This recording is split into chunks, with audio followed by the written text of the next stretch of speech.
नमस्कार दोस्तों, पहलवान गुरुदीन ग्रुप ऑफ कॉलेज में आपका स्वागत है। मैं आकाश कुमार आज लेकर आया हूं आपके लिए एक नई वीडियो, जिसमें हम बात करेंगे भारतीय दंड संहिता 1860 की अध्याय 4 की, जिसमें साधारण अपवाद को बताया गया था। हमने पिछली 2 वीडियो में साधारण अपवाद को विस्तार पूर्वक बताया है और जो धारा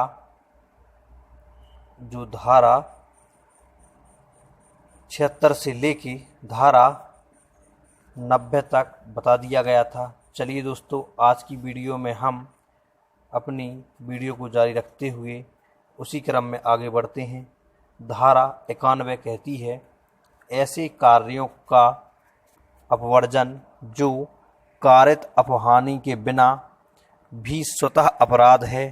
धारा 87, धारा 88 और धारा 89 के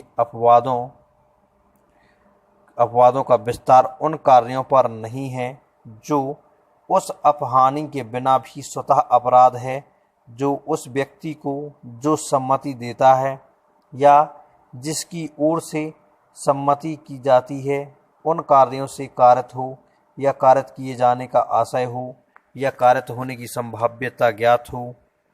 दृष्टांत, गर्भपात कराना जब तक कि वह उस स्त्री का जीवन बचाने के प्रयोजन से सद्भावपूर्वक कारित न किया गया हो, किसी अपहानि के बिना भी जो उसने उस स्त्री को कारित हो या कारित करने का आशय हो, स्वतः अपराध है। इसलिए वह ऐसी अपहानि के कारण अपराध नहीं है और ऐसा गर्भपात कराने की उस स्त्री की या उसके संरक्षक की सम्मति उस कार्य को न्यायानुमत नहीं बनाती। धारा 92 कहती है, सम्मति के बिना किसी व्यक्ति के फायदे के लिए सद्भावपूर्वक किया गया कार्य, कोई बात जो किसी व्यक्ति के फायदे के लिए सद्भावपूर्वक यद्यपि उसकी सम्मति के बिना की गई है, ऐसी किसी अपहानि के कारण जो उस बात से उस व्यक्ति को कारित हो जाए, अपराध नहीं है। यदि परिस्थितियां ऐसी हों कि उस व्यक्ति के लिए यह असंभव हो कि वह अपनी सम्मति प्रकट करे या वह व्यक्ति सम्मति देने के लिए असमर्थ हो और उसका कोई संरक्षक या उसका विधिपूर्ण भारसाधक कोई दूसरा व्यक्ति ना हो, जिससे ऐसे समय पर सम्मति अभी प्राप्त करना संभव हो कि वह बात फायदे के साथ ही की जा सके। परंतु पहला, इस अपवाद का विस्तार साशय मृत्यु कारित करने या मृत्यु कारित करने का प्रयत्न करने पर ना होगा। दूसरा, इस अपवाद का विस्तार मृत्यु या घोर उपहति के निवारण के या किसी घोर रोग या अंग शैथिल्य से मुक्त करने के प्रयोजन से भिन्न किसी प्रयोजन के लिए किसी ऐसी बात के करने पर ना होगा जिसे करने वाला व्यक्ति जानता हो कि उससे मृत्यु कारित होना संभाव्य है। तीसरा, इस अपवाद का विस्तार मृत्यु या उपहति के निवारण के प्रयोजन से भिन्न किसी प्रयोजन के लिए स्वेच्छा उपहति कारित करने या उपहति कारित करने का प्रयत्न करने पर न होगा। चौथा, इस अपवाद का विस्तार किसी ऐसे अपराध के दुष्परिणाम पर न होगा जिस अपराध के किए जाने पर इसका विस्तार नहीं है। दृष्टांत का,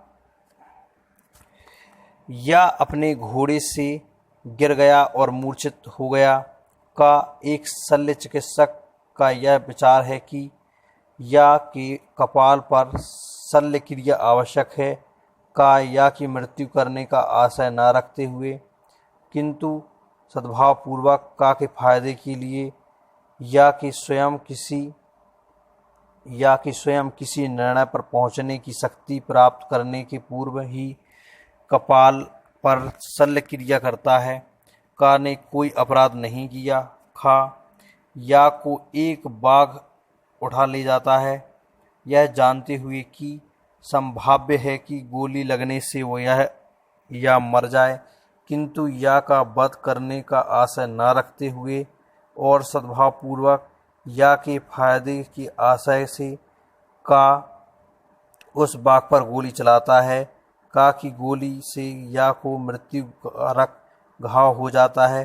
का ने कोई अपराध नहीं किया। गा का एक शल्य चिकित्सक यह दिखता है कि ये एक शिशु की ऐसी दुर्घटना हो गई है जिसका प्राणांतक साबित होना संभाव्य है। यदि सत्रकर्म तुरंत ना कर दिया जाए, इतना समय नहीं है कि उस शिशु के संरक्षक से आवेदन किया जा सके। का सद्भावपूर्वक शिशु के फायदे का आशा रखते हुए शिशु के अन्यथा अनुनय करने पर भी सत्रकर्म करता है। का ने कोई अपराध नहीं किया। घा कहता है, एक शिशु या के साथ का एक जलते हुए ग्रह में है। ग्रह के नीचे लोग एक कम्बल तान लेते हैं। का उस शिशु को यह जानते हुए कि संभाव्य है कि गिरने से वह शिशु मर जाए, किंतु उस शिशु को मार डालने का आशय न रखते हुए और सद्भावपूर्वक उसे शिशु के फायदे के आशय से ग्रह की छत पर से नीचे गिरा देता है, जहाँ यदि शिशु गिरने से वह शिशु मर भी जाता है तब भी का ने कोई अपराध नहीं किया। स्पष्टीकरण: केवल धन संबंधी फायदा वह फायदा नहीं है जो धारा 88, 89 और 92 के भीतर आता है। धारा 93 सद्भावपूर्वक दी गई संसूचना। सद्भावपूर्वक दी गई संसूचना उस अपहानि के कारण अपराध नहीं है जो उस व्यक्ति को हो जिसे वह दी गई है, यदि वह उस व्यक्ति के फायदे के लिए दी गई हो। दृष्टांत: का एक शल्य चिकित्सक एक रोगी को सद्भावपूर्वक यह संसूचित करता है कि उसकी राय में वह जीवित नहीं रह सकता। इस आघात के परिणाम स्वरूप उस रोगी की मृत्यु हो जाती है। का ने कोई अपराध नहीं किया है, यद्यपि वह जानता था कि उस संसूचना से उस रोगी की मृत्यु कारक होना संभाव्य है। धारा 94 वह कार्य जिसको करने के लिए कोई व्यक्ति धमकियों द्वारा विवश किया गया है। हत्या और मृत्यु से दंडनीय उन अपराधों को जो राज्य के विरुद्ध है छोड़कर कोई बात अपराध नहीं है जो ऐसे व्यक्ति द्वारा की जाए जो उसे करने के लिए ऐसी धमकियों से विवश किया गया हो जिनसे उस बात को करते हुए समय उसको युक्त रूप से यह आशंका कारित हो गई हो कि अन्यथा परिणाम यह होगा कि उस व्यक्ति की तत्काल मृत्यु हो जाए, परंतु यह तब जबकि उस कार्य को करने वाले व्यक्ति ने अपनी ही इच्छा से या तत्काल मृत्यु से कम अपनी अपहानि की युक्त आशंका से अपने को उस स्थिति में न डाला हो जिसमें कि वह ऐसी मजबूरी के अधीन पड़ गया है। स्पष्टीकरण 1 वह व्यक्ति जो स्वयं अपनी इच्छा से या पीटे जाने की धमकी के कारण डाकुओं की टोली में उनके सील को जानते हुए सम्मिलित हो जाता है, इस आधार पर ही इस अपवाद का फायदा उठाने का हकदार नहीं है कि वह अपने साथियों द्वारा ऐसी बात करने के लिए विवश किया गया था जो विधिना अपराध है। स्पष्टीकरण 2 कहता है, डाकुओं की एक टोली द्वारा अभिगृहित और तत्काल मृत्यु की धमकी द्वारा किसी बात की करने के लिए जो विधिना अपराध है विवश किया गया व्यक्ति, उदाहरणार्थ एक लोहार जो अपने औजार लेकर एक ग्रह का द्वार तोड़ने को विवश किया जाता है जिससे डाकू उसमें प्रवेश कर सकें और उसे लूट सकें, इस अपवाद का फायदा उठाने के लिए हकदार होगा। धारा 95 कहती है, तुच्छ अपहानि कारित करने वाला कार्य कोई बात इस कारण से अपराध नहीं है कि उससे कोई अपहानि कारित होती है या कारित की जानी आशयित है या कार्यत होने की संभाव्यता ज्ञात है। यदि वह इतनी तुच्छ है कि मामूली समक्ष और स्वभाव वाला कोई व्यक्ति उसकी शिकायत ना करेगा। Thank you.